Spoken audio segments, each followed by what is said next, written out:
নমস্কার বন্ধুরা, কেমন আছেন আপনারা সবাই? আশা করছি আপনারা সবাই যে যেখানেই আছেন সুস্থ আছেন, ভালো আছেন।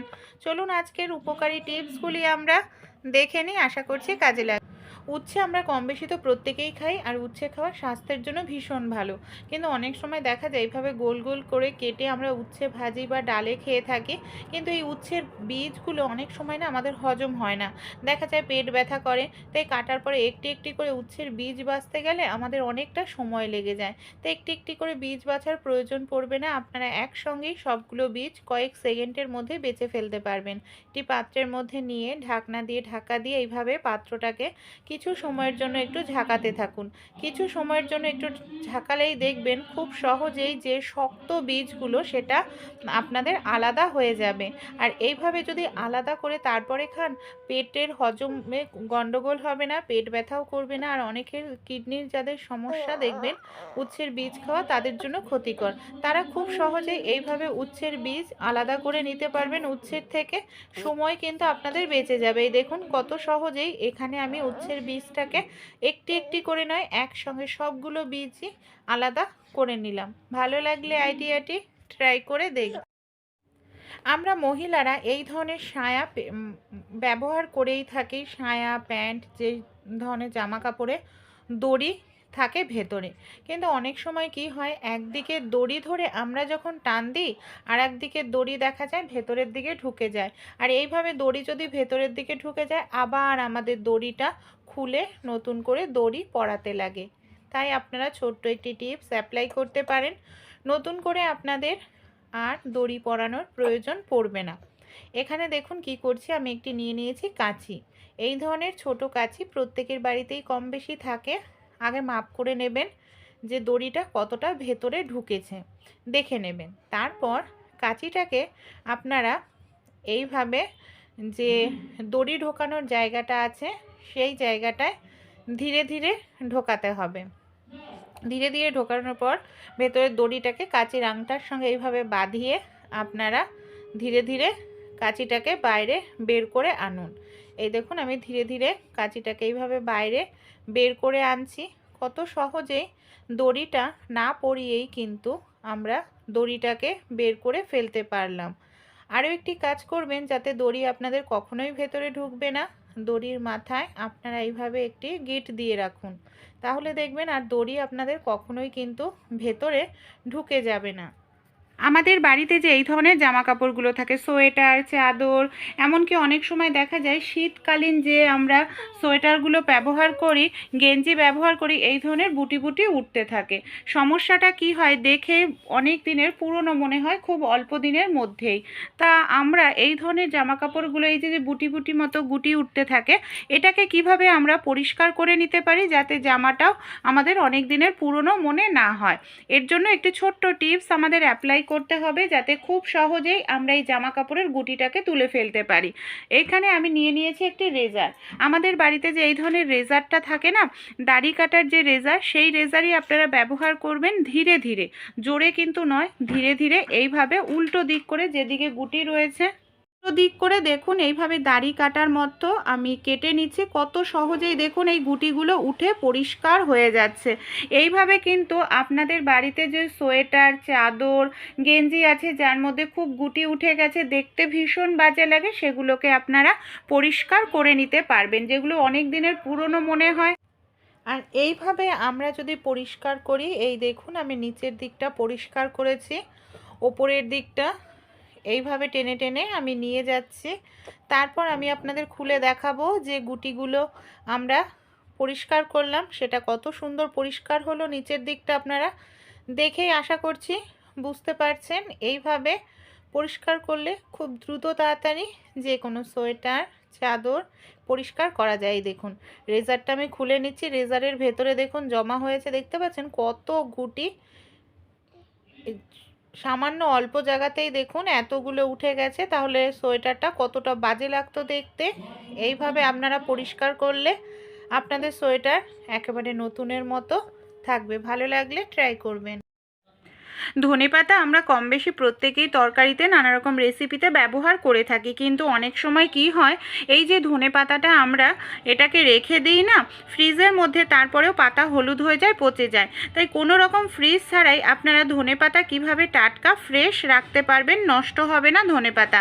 আমাদের বাড়িতে যে এই ধরনের কৌটো থাকে, হয়তো ঢাকনাটা হারিয়ে গেছে, এরকমই একটি কৌটো আমি দেখুন নিয়ে নিয়েছি। কি করব, এই কৌটোর মধ্যে এবার আমি নিয়ে নেব বেশ কিছুটা পরিমাণ জল। জলের পরিমাণটা কিন্তু কম রাখতে হবে, বেশি জল নেওয়া যাবে না। আর ধনেপাতার শেকড়টাকে কেটে ফেলে দেওয়া যাবে না, ধনেপাতার যে শেকড়ের অংশটা সেটাই শুধু আমাদের জলে রাখতে হবে। ধনেপাতাকে কিন্তু জলে রাখা যাবে না, তাহলে ধনেপাতা পচে যাবে। এইভাবে ফ্রিজ ছাড়াও আপনারা ধনেপাতা অনেক দিন পর্যন্ত টাটকা ফ্রেশ কিন্তু রাখতে পারবেন।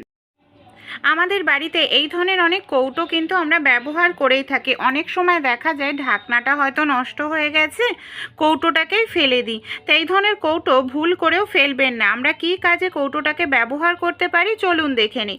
অনেক সময় বেসিনের সিঙ্কে এইভাবে জল জমে যায়, বিশেষ করে সিঙ্কে তো হয় বাসন মাজা হয়, থালা বাসন মাজা হয়, সবজি ধোয়া হয় না। তাই মেকানিক না ডেকে আপনারা একটি এই ধরনের কৌটো বোতল দিয়ে যেখানে মুখটা রয়েছে, মানে পাইপের মুখটা, এইভাবে ট্যাপ ট্যাপ করতে থাকবেন। এতে কি হবে, হাওয়াটা পাস হবে, পাইপের মধ্যে জমে থাকা নোংরা হাওয়ার প্রেসারে খুব সহজেই বের হয়ে যাবে। দেখুন, লেবু আমরা কম বেশি প্রত্যেকেই কিন্তু খাই, কিন্তু বাচ্চারা দেখা যায় লেবু কেটে দিলে খেতে চায় না, বা ছোট বাচ্চারা খেতে পারে না।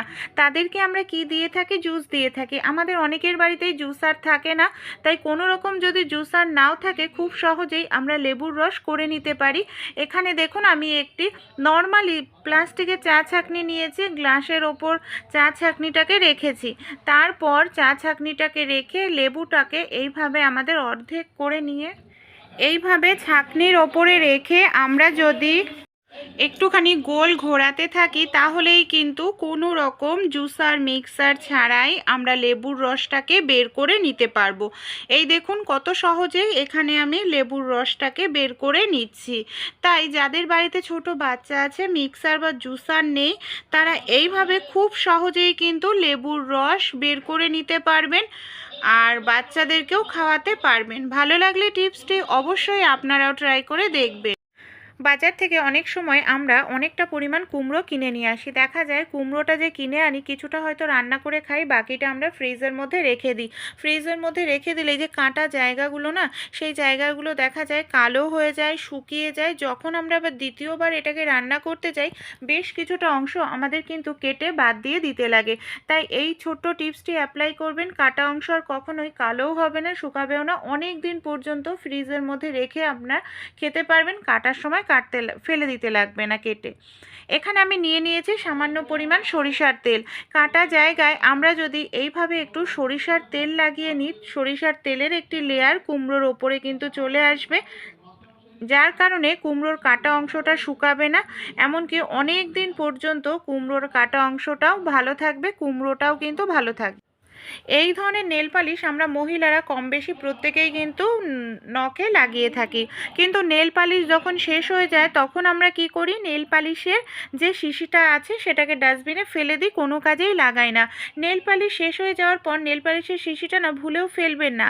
এই ধরনের শিশিগুলো কাচের হয়, এমনকি ভারী হয়। এটাকে কি কাজে আমরা ব্যবহার করতে পারি চলুন দেখে নিই।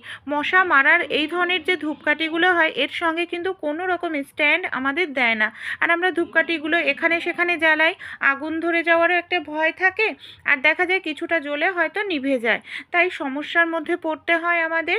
তাই কোনো রকম স্ট্যান্ডের আপনাদের প্রয়োজন পড়বে না। এই যে নেল পালিশের শিশিটা যেটা খালি হয়ে গেছে, সেটাকেই আমরা স্ট্যান্ড হিসাবে ইউজ করতে পারি। এটা ভারী হবে, এটা সহজে কিন্তু পড়েও যাবে না। সেই সঙ্গে এই যে আমরা যদি এর মধ্যে এই ধূপকাঠিটা জ্বালাই, পুরোটাই জ্বলবে ধূপকাঠি, এমনকি আগুন ধরারও কোনো রকম সম্ভাবনা থাকবে না।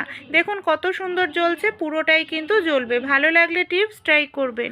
কোনো রকম ব্যালন চাকি ছাড়াই আপনারা এখন খুব সহজেই সেকেন্ডের মধ্যেই অনেকটা পরিমাণ লুচি বেলে নিতে পারবেন। কিভাবে চলুন তাহলে দেখে নিই বন্ধুরা। আমাদের বাড়িতে এই ধরনের যে আমরা কন্টেনারগুলো পাই, কন্টেনারগুলো ঢাকনা সাহায্যে আমরা লুচি বেলে নিতে পারি। এখানে দেখুন আমি একটি প্লেট উল্টো করে নিয়েছি, তারপর একটি কন্টেনার ওপর থেকে নিয়ে এইভাবে হাতের সাহায্যে হালকা করে চাপ দেব। কোনো রকম এখানে আমাদের বেলার প্রয়োজন পড়বে না। এইভাবে হালকা করে একটু চাপ দিলেই দেখুন পারফেক্ট গোল লুচি আমরা বেলে নিতে পারবো, তাও আবার বেলন চাকি ছাড়াই। দেখতে পাচ্ছেন দেখুন কতটা সুন্দর এখানে আমি লুচিটা বেলে নিলাম বেলন চাকি ছাড়াই। পারফেক্ট গোল লুচি আমাদের তৈরি হয়ে যাবে।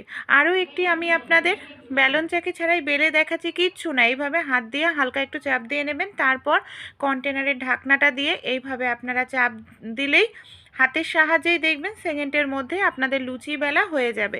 আপনারা যদি চান আরও পাতলা করতে তাহলে আরও একটু হালকা করে চাপ দেবেন, দেখবেন আপনাদের লুচি আর একটু পাতলা হবে, এমনকি যত বড় করতে চান তত বড়ও হয়ে যাবে। খুব সহজেই খুব দ্রুত বেলন চাকি ছাড়া এইভাবে আপনারা লুচি করে নিতে পারবেন।